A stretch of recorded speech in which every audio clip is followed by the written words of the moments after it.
നമസ്കാരം.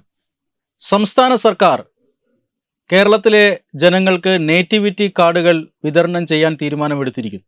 ഇത് സംബന്ധിച്ച ബില്ലിന് കഴിഞ്ഞ ദിവസം മന്ത്രിസഭയുടെ അനുമതി ലഭിച്ചിരിക്കുകയാണ്. പക്ഷേ നേറ്റിവിറ്റി കാർഡിനെ കുറിച്ചുള്ള ചില ആശങ്കകളും ഇപ്പോൾ നിലവിലുണ്ട്. നേറ്റിവിറ്റി കാർഡിനെ ആ ഒരു ആശങ്ക പരിഗണിച്ചുകൊണ്ട് വിമർശിക്കുന്നവരുമുണ്ട്. എന്തായാലും ഈ വിഷയത്തിൽ നമ്മോടൊപ്പം സംസാരിക്കാൻ എത്തുന്നത് അഡ്വക്കേറ്റ് അനിൽ വിളയിലാണ്. അദ്ദേഹം വിശ്വ ഹിന്ദു പരിഷത്തിൻ്റെ കേരള സംസ്ഥാന ജനറൽ സെക്രട്ടറിയാണ്. നമസ്കാരം ശ്രീ അനിൽ വിളയിൽജി. കേരളം നേറ്റിവിറ്റി കാർഡിൻ്റെ വിതരണത്തിലേക്ക് കടക്കുകയാണ്. കേരളീയർക്ക് കേരള സംസ്ഥാന സർക്കാർ നൽകാൻ ഉദ്ദേശിക്കുന്ന പലതരത്തിലുള്ള സഹായങ്ങൾ, പദ്ധതികൾ, ഇതിലെല്ലാം വളരെയധികം പ്രയോജനം ചെയ്യും ഈ നേറ്റിവിറ്റി കാർഡ് എന്ന ഒരു അടിക്കുറിപ്പോട് കൂടിയാണ് ഈ പറയുന്ന നേറ്റിവിറ്റി കാർഡ് വിതരണം ചെയ്യുന്നത്. പക്ഷേ സംസ്ഥാന സർക്കാർ പറയുന്ന മറ്റൊരു കാര്യം കൂടിയുണ്ട്. അതായത് രാജ്യവ്യാപകമായി SIR നടപ്പിലാക്കുകയാണ്. ഈ SIR നടപ്പിലാക്കുന്നതോടുകൂടി പൗരത്വം സംബന്ധിച്ച ചില വിഷയങ്ങൾ, ചില ആശങ്കകൾ ജനങ്ങൾക്കുണ്ട്. അതുകൂടി ഈ നേറ്റിവിറ്റി കാർഡ് വിതരണത്തിലൂടെ പരിഹരിക്കാനാണ് ഉദ്ദേശം എന്നും പറയുന്നുണ്ട്. എന്താണ് താങ്കളുടെ അഭിപ്രായം ഇതിനെക്കുറിച്ച്?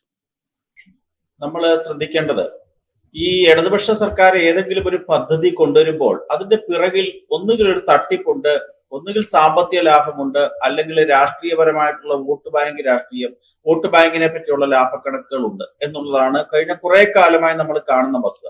നമ്മൾ ശ്രദ്ധിക്കുക, ഭാരതത്തിലെ ഇന്ത്യയുടെ പാർലമെന്റ് ഉണ്ടാക്കിയിട്ടുള്ള നിയമനിർമ്മാണങ്ങളുടെ അടിസ്ഥാനത്തിൽ ഒരു പൗരന്റെ ഈ രാഷ്ട്രത്തിലെ അല്ലെങ്കിൽ അദ്ദേഹത്തിന്റെ പൗരത്വം തെളിയിക്കുന്ന ധാരാളം രേഖകളുണ്ട്.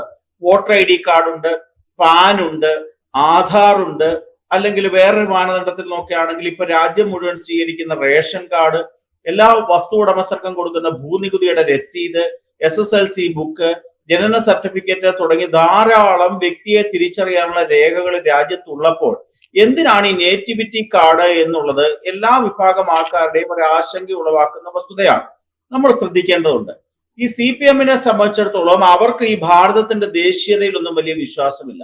അവർക്ക് USSR, പഴയ Russia, union of Soviet socialist റിപ്പബ്ലിക്കില് റഷ്യ, ഉസ്ബെക്കിസ്ഥാൻ, തജാക്കിസ്ഥാൻ തുടങ്ങിയ പല പല റിപ്പബ്ലിക്കുകൾ ഉണ്ടായിരുന്നു. അതേപോലുള്ള ഒരു സംവിധാനമാണ് CPM-ന്റെ പ്രധാനപ്പെട്ട ലക്ഷ്യമെന്ന് നമുക്ക് കാണാൻ സാധിക്കും. അങ്ങനെ പറയാൻ കാര്യം, കഴിഞ്ഞ കുറെ കാലത്തിന് മുമ്പ് ഈ ഭാരതത്തിലെ പൗരന്മാരെ ശാസ്ത്രീയമായിട്ട് കണ്ടെത്താനും അവരുടെ നേറ്റിവിറ്റിയും അവരുടെ ഐഡന്റിറ്റിയും ഒക്കെ പ്രൂവ് ചെയ്യുക എന്നുള്ള ഉദ്ദേശത്തോടു കൂടി കേന്ദ്ര ഗവൺമെന്റ് NRC കൊണ്ടുവന്നു, CAA കൊണ്ടുവന്നു. ഇതിനൊക്കെ ആദ്യമേ ശക്തമായി എതിർത്തതാരായിരുന്നു? കേരളത്തിലെ ഇടതുമുന്നണി ആയിരുന്നു, കേരളത്തിലെ CPM ആയിരുന്നു. വേറൊരു വസ്തു കൂടെ നമ്മൾ പരിശോധിക്കുമ്പോൾ കഴിഞ്ഞ ഈ പിണറായിയുടെ ഈ സർക്കാർ കേരളത്തിൽ നടപ്പാക്കിയ ചില പദ്ധതികൾ നോക്കൂ. റെയിൽ, ഫോൺ, വിമാനത്താവളം തുടങ്ങിയ പല പദ്ധതികളും കേരളത്തിൽ കൊണ്ടുവന്നു. ഇതിനകത്തെ റെയിൽ നോക്കൂ, MB റെയിൽ എന്ന് പറഞ്ഞൊരു സംവിധാനമില്ല, മഹാരാഷ്ട്ര ഫോൺ എന്ന് പറഞ്ഞ സംവിധാനമില്ല. ഇതൊക്കെ പ്രധാനപ്പെട്ട ചില സൂചനകളാണ്. കാരണം ഈ കേരളത്തിലെ ഭാരതത്തിലെ ജനാധിപത്യം തകർന്നു, മതേതരത്വം മാഞ്ഞുപോയി, മനുഷ്യാവകാശം ഇല്ലാതായി, ആർട്ടിക്കിൾ 19 കാര്യക്ഷമമായിട്ട് പ്രവർത്തിക്കുന്നില്ല തുടങ്ങിയ വാദഗതികളൊക്കെ ഉയർത്തിക്കൊണ്ട് ഈ ഭാരതത്തിനകത്ത് തന്നെ ഒരു കട്ടിംഗ് ദ സൗത്ത് എന്നൊരു ആശയം കഴിഞ്ഞ കുറെ കാലത്തിന് മുമ്പ് കൊണ്ടുവന്നിരുന്നു. സിദ്ദിഖ് കാപ്പൻ ഉൾപ്പെടെയുള്ള പ്രമുഖ പത്രപ്രവർത്തകനൊന്നുമല്ല, പ്രമുഖ രാജ്യവിരുദ്ധ ജീവിയായിട്ട് ജയിലിൽ കിടന്ന വ്യക്തിയാണ് സിദ്ദിഖ് കാപ്പൻ. കൊച്ചിയിൽ സംഘടിപ്പിക്കാൻ ശ്രമിച്ച ആ കട്ടിംഗ് ദ സൗത്ത് എന്ന് പറഞ്ഞ പരിപാടിയിൽ പങ്കെടുക്കാൻ ആരെയൊക്കെയാണ് നിശ്ചയിച്ചിരുന്നത്? കേരളത്തിലെ മുഖ്യമന്ത്രി പിണറായി വിജയനെയായിരുന്നു അതിനകത്തെ പ്രധാന ഉദ്ഘാടകനായി നിശ്ചയിച്ചിരുന്നത്. ഇതൊക്കെ ഒരു പ്രധാനപ്പെട്ട പല അജണ്ടകളുടെ ഭാഗമായിട്ടാണ്. കാരണം ഈ കേരളത്തിനെ ഒരു പരമാധികാര രാഷ്ട്രമായിട്ടോ റിപ്പബ്ലിക് ആക്കിയോ ഭാവിയിൽ മാറ്റണമെന്നും ആ ഉദ്ദേശം സഫലമാകണമെന്നുണ്ടെങ്കിൽ ഈ ബംഗ്ലാദേശിൽ നിന്നൊക്കെ ഉൾപ്പെടെയുള്ള നുഴഞ്ഞുകയറ്റക്കാർക്ക് ഭാരതത്തിന്റെ പൗരത്വം നൽകുക, അല്ലെങ്കിൽ കേരളത്തിലെ അവർക്ക് തിരിച്ചറിയൽ രേഖ ഉണ്ടാക്കാൻ വേണ്ടിയിട്ടുള്ള കാര്യങ്ങൾ ചെയ്യുക തുടങ്ങിയ ലക്ഷ്യത്തോടു കൂടി തന്നെയാണ് ഈ നേറ്റിവിറ്റി സർട്ടിഫിക്കറ്റ് എന്ന് പറയുന്ന ആശയം CPM നടപ്പാക്കാൻ ഉദ്ദേശിക്കുന്നത്. ഒരു കാര്യം കൂടെ, കാലാവധി തീരാൻ ദിവസങ്ങൾ മാത്രം അവശേഷിക്കുന്ന ഒരു സംസ്ഥാന സർക്കാർ എന്തിനാണ് തിരക്ക് പിടിച്ചുകൊണ്ട് ഇത്തരത്തിലുള്ള നേറ്റിവിറ്റി കാർഡ് ഇറക്കുന്നത്? അതിന്റെ പിന്നിൽ ഒരു തട്ടിപ്പുണ്ട്. കാരണം ഇലക്ഷന് ഈ മുസ്ലിം സമുദായത്തിലെ അല്ലെങ്കിൽ ഈ ആൾക്കാരെ സമീപിക്കുമ്പോൾ ഞങ്ങൾ ഇനി അടുത്ത ഒരു തവണയൂടെ കയറുകയാണ് എന്നുണ്ടെങ്കിൽ ഞങ്ങൾ നിങ്ങൾക്കെല്ലാം വേണ്ട സഹായങ്ങൾ ചെയ്തു തരാം, ഭാരതത്തിന്റെ പൗരന്മാരാക്കാം, അല്ലെങ്കിൽ കേരളത്തിലെ വോട്ടർമാരാക്കാം, അതിനുവേണ്ടിയുള്ള സംവിധാനമാണ് നേറ്റിവിറ്റി സർട്ടിഫിക്കറ്റ് അല്ലെ കാർഡ് എന്നൊക്കെയുള്ള ഒരു വാഗ്ദാനം നൽകിക്കൊണ്ട് വീണ്ടും അധികാരത്തിൽ കയറാനുള്ള ആസൂത്രിതമായ ഒരു ശ്രമവും ഇതിന്റെ പിറകിലുണ്ട്. അതുകൊണ്ട് ഈ കട്ടിംഗ് ദ സൗത്ത് എന്ന ആശയത്തിന്റെ അടിത്തറ ഇടുക എന്ന ലക്ഷ്യത്തോടു കൂടിയാണ് നേറ്റിവിറ്റി കാർഡ് എന്ന് പറയുന്ന സംവിധാനം കൊണ്ട്. കേരളത്തിലെ രാഷ്ട്രീയ പ്രസ്ഥാനങ്ങൾ വലിയ സീരിയസ് ആയിട്ട് ഈ വിഷയത്തിനെ കാണുന്നില്ല. പക്ഷെ അപകടകരമാണ്. ഭാരതത്തിന്റെ ദേശീയതയും ഐക്യത്തിനെയും തകർക്കത്തക്ക രീതിയിലുള്ള ഒരു വലിയ സംവിധാനമാണ് നേറ്റിവിറ്റി കാർഡ് എന്ന് പറഞ്ഞുകൊണ്ട് ഇറങ്ങാൻ പോകുന്നത്. ധാരാളം തിരിച്ചറിയൽ കാർഡ് രേഖകൾ ഈ രാജ്യത്ത്, ബാങ്കിന്റെ പാസ്ബുക്ക് പോലും, പാസ്പോർട്ട് തുടങ്ങിയ എല്ലാം തിരിച്ചറിയൽ രേഖകളാണ്. പിന്നെ എന്തിനാണ് നേറ്റിവിറ്റി? നമ്മുടെ വോട്ടർ ഐ ഡിയിലും പാനിലും ആധാറിലും നമ്മൾ ഭാരതത്തിന്റെ പൗരനാണെന്ന് കണ്ടു കഴിഞ്ഞാൽ കേരളത്തിൽ അഡ്രസ്സ് അതിനകത്ത് ഉണ്ടാകും, പല രേഖകളിലും. തട്ടിപ്പാണ്. ഇത് ശുദ്ധമായിട്ടുള്ള ഒരു നിയമ ലംഘനത്തിൽ കൂടി ഭാരതത്തിന്റെ ഐക്യം തകർക്കുക എന്ന ലക്ഷ്യമാണ്. ശരിയാണ്. നമ്മുടെ പൗരന്മാർക്ക് അല്ലെങ്കിൽ കേരളീയർ എന്ന് പറയുന്ന ആളുകൾക്ക് തീർച്ചയായിട്ടും നിരവധി, താങ്കൾ പറഞ്ഞതുപോലെ ഈ ഐ ഡി കാർഡുകൾ നിരവധി ഉണ്ട്. പക്ഷേ ഒരു ഐ ഡി കാർഡ് കൂടി, നേറ്റിവിറ്റി കാർഡ് കൂടി ജനങ്ങൾക്ക് നൽകുന്നതിൽ എന്താണ് തെറ്റ്? പ്രത്യേകിച്ചും ഈ നേറ്റിവിറ്റി കാർഡ് പലതരത്തിലുള്ള ഈ ജോബ് ആപ്ലിക്കേഷൻ, അങ്ങനെ സർക്കാർ പദ്ധതികൾ, ഇതിനൊക്കെ വേണ്ടി നേറ്റിവിറ്റി സർട്ടിഫിക്കറ്റുകൾ നമ്മുടെ യുവാക്കൾ അപ്ലൈ ചെയ്ത് വാങ്ങാറുണ്ട്. ഇതിനോടകം തന്നെ അല്ലെങ്കിൽ നിലവിൽ തന്നെ നേറ്റിവിറ്റി സർട്ടിഫിക്കറ്റുകൾ നൽകുന്ന സമ്പ്രദായമുണ്ട്. അതിന് സ്ഥിരമായ ഒരു നേറ്റിവിറ്റി കാർഡാക്കി മാറ്റുന്നു എന്നല്ലേ ഉള്ളൂ ഇത്? താങ്കൾ പറഞ്ഞതിനകത്തൊരു വസ്തുതാപരമായ ഒരു ചെറിയ വിഷയമുണ്ട്. കാരണം നമ്മുടെ പല സമയത്തും ചില പ്രധാനപ്പെട്ട തന്ത്രപ്രാധാന്യമുള്ള പല ജോലികളിലും കയറുമ്പോൾ നേറ്റിവിറ്റി സർട്ടിഫിക്കറ്റ് ഹാജരാക്കണമെന്നുള്ളത് മസ്റ്റാണ്. അത് ഇൻഡിവിജ്വൽ കേസ് വൈസ് ആണ്. ഇവിടെ താമസിച്ചു എന്നുള്ള കാരണത്തിൽ എല്ലാവർക്കും എല്ലാ സമയത്തും ഒന്നും നേറ്റിവിറ്റി കാർഡിന്റെ ആവശ്യമൊന്നുമില്ല. ചില പർട്ടിക്കുലർ ജോബ്, ഇപ്പൊ സിവിൽ സർവീസ് പോലെയുള്ള അല്ലെ വലിയ വലിയ ഉദ്യോഗങ്ങളിലേക്കും ഒക്കെ പോകുന്ന ഒരു സമയത്ത് നേറ്റിവിറ്റി സർട്ടിഫിക്കറ്റ് കൊടുക്കണം. അത് മസ്റ്റാണ്. അത് കൊടുത്തുകൊള്ളട്ടെന്ന്, അതിനാരും എതിരല്ല. പക്ഷെ ഈ നേറ്റിവിറ്റി കാർഡ് വ്യാജമായിട്ട് നിർമ്മിക്കുകയും മറ്റേത് സർട്ടിഫിക്കറ്റിന് അപ്ലൈ ചെയ്യുമ്പോൾ ആ ഉദ്യോഗസ്ഥൻ കൃത്യമായ അന്വേഷണം നടത്തി ആ സർട്ടിഫിക്കറ്റ് ഇഷ്യൂ ചെയ്യുകയാണ് ചെയ്യുന്നത്. ഇത് വ്യാജ തിരിച്ചറിയൽ കാർഡ് പോലും പ്രിന്റ് ചെയ്തുകൊണ്ട് ഇറക്കാൻ സംവിധാനമുള്ള ഈ ടെക്നോളജി വളർന്ന കാലയളവിൽ ഈ ഒരു രേഖ ഉണ്ടാക്കി കൊടുക്കുന്നത് ബംഗ്ലാദേശിൽ നിന്ന് വന്നിരിക്കുന്ന കുടിയേറ്റക്കാർക്ക്, മ്യാൻമാർ, ഈ മറ്റേ ബർമയിൽ നിന്ന് വന്നിട്ടുള്ള അവർക്ക് ഒക്കെ തന്നെ ഒരു സൗകര്യം ഉണ്ടാക്കി, വ്യാജരേഖ ഉണ്ടാക്കി ഭാവിയിൽ ഭാരതത്തിന്റെ പൗരന്മാരായി മാറുക, അല്ലെ അടുത്ത തലമുറ ആൾക്കാരെ ഭാരതത്തിന്റെ പൗരന്മാരാക്കി മാറ്റുക എന്ന ലക്ഷ്യം തന്നെയാണുള്ളത്. നേറ്റിവിറ്റി സർട്ടിഫിക്കറ്റിന് അതിന് എതിരല്ല. പക്ഷെ നേറ്റിവിറ്റി കാർഡ് എന്ന് പറയുന്നത് തട്ടിപ്പാണ്, രാഷ്ട്രീയമായ ഒരു അജണ്ടയാണ്. ഭാരതത്തിന്റെ ഐക്യം, കേരളത്തിനെ തകർക്കുക എന്ന ലക്ഷ്യത്തിനകത്ത്. അനിൽജി, പക്ഷേ ഈ പൗരത്വവുമായി ബന്ധപ്പെട്ട് തീർച്ചയായിട്ടും ഈ നേറ്റിവിറ്റി സർട്ടിഫിക്കറ്റ് ഉപയോഗിച്ച് ഇടതുമുന്നണി ഒരു രാഷ്ട്രീയ പ്രചരണം നടത്തുന്നുണ്ട്. ആ രാഷ്ട്രീയ പ്രചരണത്തിനിടയിൽ അല്ലെങ്കിൽ അതിനുള്ളിൽ ചില ഈ നേരത്തെ താങ്കൾ പറഞ്ഞതുപോലെയുള്ള വിഘടനവാദം ഒളിഞ്ഞിരിക്കുന്നുണ്ടാകാം. പക്ഷേ കഴിഞ്ഞ ദിവസം നമ്മുടെ മന്ത്രിസഭാ യോഗത്തിന് ശേഷം പുറത്തു വന്നു ഈ ബില്ലിൻ്റെ വിശദാംശങ്ങൾ പുറത്തു വന്നിരുന്നു. അതിൽ പറയുന്നത് നേറ്റീവ് എന്നാൽ കേരളത്തിൽ ജനിച്ച് വിദേശ പൗരത്വം സ്വീകരിക്കാത്തവരോ തങ്ങളുടെ പൂർവികരിൽ ഒരാൾ കേരളത്തിൽ ജനിച്ചവരും വിദേശ പൗരത്വം സ്വീകരിക്കാത്തവരും ആയിരിക്കണം. വിദേശ പൗരത്വം സ്വീകരിച്ചവർക്ക് നേറ്റിവിറ്റി കാർഡിന് അർഹതയുണ്ടായിരിക്കുന്നതല്ല. നേറ്റിവിറ്റി കാർഡ് ലഭിച്ച ശേഷം വിദേശ പൗരത്വം സ്വീകരിക്കുന്ന പക്ഷം നേറ്റിവിറ്റി കാർഡ് അസാധുവാകുന്നതാണ്.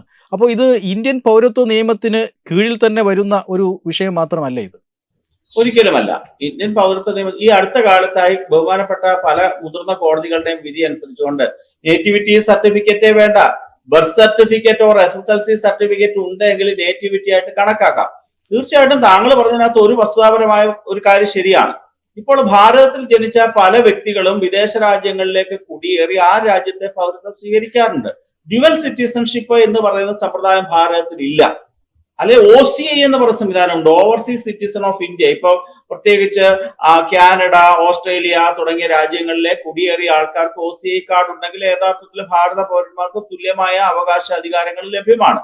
അതൊക്കെ കേന്ദ്ര ഗവൺമെന്റിന്റെ തീരുമാനങ്ങളാണ്. കേന്ദ്രത്തിലെ പാർലമെന്റ് ആണ് അതുമായി ബന്ധപ്പെട്ട നിയമനിർമ്മാണം നടത്തിയും അത് വേണോ ഇത് വേണ്ട എന്നൊക്കെ തീരുമാനിക്കുന്നത്. ഈ കൊച്ചു കേരളത്തിലെ 140 പേരിലെ 80 പേര് വരുന്ന ഇടതുപക്ഷ മന്ത്രിസഭയൊന്നുമല്ല തീരുമാനമെടുക്കേണ്ടത്.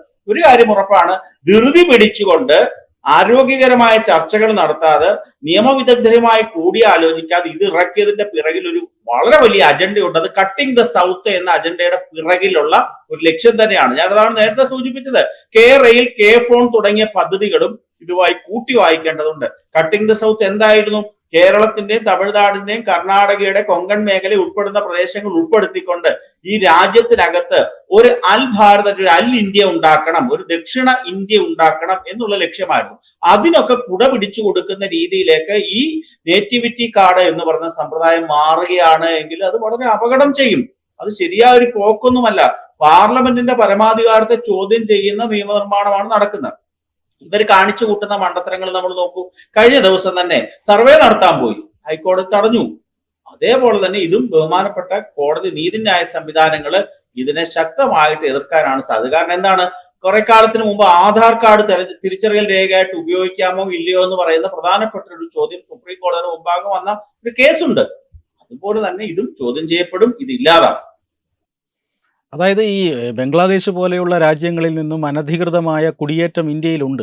അത് നമ്മൾ വർഷങ്ങളായി നേരിടുന്നതാണ്. ബംഗാളും അതുപോലെ തന്നെ ബീഹാറും അതുപോലെയുള്ള പല സംസ്ഥാനങ്ങളിലും അവർ അതിൻ്റേതായ പ്രശ്നം നേരിടുന്നുണ്ട്. ഇപ്പോൾ ഇത്തരം ആൾക്കാർ ഇപ്പോൾ ആധുനിക കാലത്ത് കേരളം അടക്കമുള്ള സംസ്ഥാനങ്ങളിലേക്കും യാത്ര ചെയ്ത് എത്തുന്നുണ്ട്. അവർ ഈ പറയുന്ന ഈ നേറ്റിവിറ്റി ലിസ്റ്റിൽ പെട്ടുപോകും എന്ന ആശങ്കയാണോ? തീർച്ചയായിട്ടും അത് ഒരാവശ്യമില്ലല്ലോ. ഈ നേറ്റിവിറ്റി കാർഡ് എന്ന് പറയുന്ന ഒരു ആവശ്യമേ നിലവിലില്ല. ഇത് പിന്നെ എന്തിനാണ് ഈ നേറ്റിവിറ്റി കാർഡ് ഇപ്പൊ തിരക്ക് പിടിച്ചിറക്കുന്നത്? താങ്കൾ സൂചിപ്പിച്ചതുപോലെ തന്നെയുള്ള ഒരു ആസൂത്രിതമായ ന്യൂനപക്ഷ വോട്ടിനെ CPM-നോടൊപ്പം ചേർത്ത് നിർത്താൻ വേണ്ടി ഉണ്ടാക്കുന്ന ഒരു മാർഗമാണിത്. അല്ലാതെ ആവശ്യമുള്ള സമയത്ത് ഇറക്കുക അല്ലല്ലോ. എന്തുകൊണ്ടാണ് അങ്ങനെയാണെങ്കിൽ ഇത്രമാത്രം ദേശീയതയെ താല്പര്യമുള്ളവര് NRC എതിർത്ത് എന്തിനാണ്? NRCയെയും CAA എതിർത്ത് എന്തിനാണ്? അവരതിനെ അനുകൂലിച്ചാൽ പോരായിരുന്നു? അനുകൂലിച്ചില്ലല്ലോ. പക്ഷെ കേന്ദ്ര പാർലമെന്റ് പാസ്സാക്കി, രാജ്യത്ത് നടപ്പാകും. ഇവരെ സംബന്ധിച്ചിടത്തോളം ഇതൊന്നും ചെയ്യാൻ സാധിക്കത്തില്ല. ചുമ്മാ ചില രാഷ്ട്രീയപരമായ ഗിമ്മിക്കുകളാണ്. ഇതൊരു തട്ടിപ്പാണ്, ദേശീയത തകർക്കാനുള്ള ആസൂത്രിതമായ ശ്രമമാണ്. ഇപ്പോൾ താങ്കൾ പറഞ്ഞതുപോലെ NRCയെ ഇവർ എതിർക്കുന്നുണ്ട്. പക്ഷേ നമ്മൾ ഈ സർക്കാർ തന്നെ പറയുന്ന കാര്യങ്ങൾ അനുസരിച്ച് നോക്കിയാൽ ഈ കാർഡ് അങ്ങോട്ട് കൊടുക്കുന്നു എന്നതിനപ്പുറം നമ്മുടെ കേരളത്തിൽ താമസിക്കുന്ന അല്ലെങ്കിൽ കേരളത്തിൽ ജനിച്ചിട്ടുള്ള ഇന്ത്യൻ പൗരന്മാരുടെ ഒരു രജിസ്റ്റർ കൂടി അവരുണ്ടാക്കുകയാണല്ലോ. അങ്ങനെ നോക്കിയാൽ ഇതൊരു NRCക്ക് സമാനമായ ഒരു പ്രോസസ് അല്ലേ ഇത്? അല്ല, ഇന്ത്യയിൽ ജനിച്ചു എന്നുള്ള കാരണത്തല്ലേ. ഞാൻ ചോദിച്ചോട്ടെ, പെരുമ്പാവൂർ മേഖലയിലെ 2 or 3 ഹിന്ദിക്കാർ നിൽക്കുന്നതിനകത്ത് താങ്കൾക്കോ എനിക്കോ അതിനകത്തൊക്കെ ഭാരതീയനാണോ ബംഗ്ലാദേശിയാണോ പാകിസ്ഥാനിയാണോ എന്ന് കണ്ടുപിടിക്കാൻ മാർഗമുണ്ടോ? ഒരു മാർഗവുമില്ല. ഇവരുടെയിലൊക്കെ വ്യാജമായ തിരിച്ചറിയൽ രേഖകൾ വരും. അന്നേരം ഇത് സംസ്ഥാന സർക്കാരിന്റെ കൂടുതൽ നേറ്റിവിറ്റിയുടെ കൂടെ ആയി മാറ്റുമ്പോൾ അതിന് കൂടുതൽ എന്തോ ബലമുണ്ടെന്നൊരു തോന്നൽ ഉളവാക്കാൻ സാധിക്കുമെന്നുള്ളതല്ലാതെ പ്രത്യേക പ്രയോജനമൊന്നുമില്ല. NRC ആണ് എന്നുണ്ടെങ്കിൽ ഇത് കൃത്യമാണ്, വളരെ വിപുലമായ രീതിയിലുള്ള അന്വേഷണം നടത്തിയാണ് NRCയിൽ ആൾക്കാരുടെ രജിസ്റ്റർ ഉണ്ടാക്കുന്നത്. അതനുസരിച്ച് കാര്യങ്ങൾ പോവുകയാണെങ്കിൽ ഇത്രയും കുഴപ്പമില്ല. ഇത് അന്യരാജ്യക്കാർക്ക് ഈ ഭാരതത്തിൽ കുടിയേറുമ്പോൾ അവർക്കൊരു കൂടുതൽ അഡീഷണൽ ആയി ഡോക്യുമെന്റ് വ്യാജമായി കിട്ടാനുള്ള അവസരം ഉണ്ടാകും. കൈക്കൂലി, അഴിമതി തുടങ്ങിയവ ഈ സർട്ടിഫിക്കറ്റ് വിതരണത്തിന്റെ മറവിൽ ഉണ്ടാകും. സത്യം പറഞ്ഞാൽ കേരളത്തിലെ ജനങ്ങൾക്ക് ഈ കാർഡ് ലഭിച്ചത് കൊണ്ട് സത്യത്തിൽ യാതൊരു പ്രയോജനവുമില്ല. പക്ഷേ ഈ കാർഡ് ഉപയോഗിച്ചുകൊണ്ടുള്ള ഒരു രാഷ്ട്രീയ പ്രചരണം ഇവർ നടത്തുന്നുണ്ട്. ആ പ്രചരണം ദേശദ്രോഹപരവും കൂടിയാണ് എന്നാണ് താങ്കൾ വിലയിരുത്തുന്നത്, അല്ലേ? തീർച്ചയായിട്ടും അത് തന്നെയാണ്.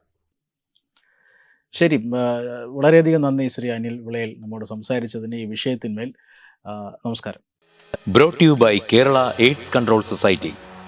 HIV/AIDS സംബന്ധമായ സംശയങ്ങൾക്ക് 1097 എന്ന 24 മണിക്കൂറും പ്രവർത്തിക്കുന്ന ടോൾ ഫ്രീ നമ്പറിലേക്ക് വിളിക്കുക.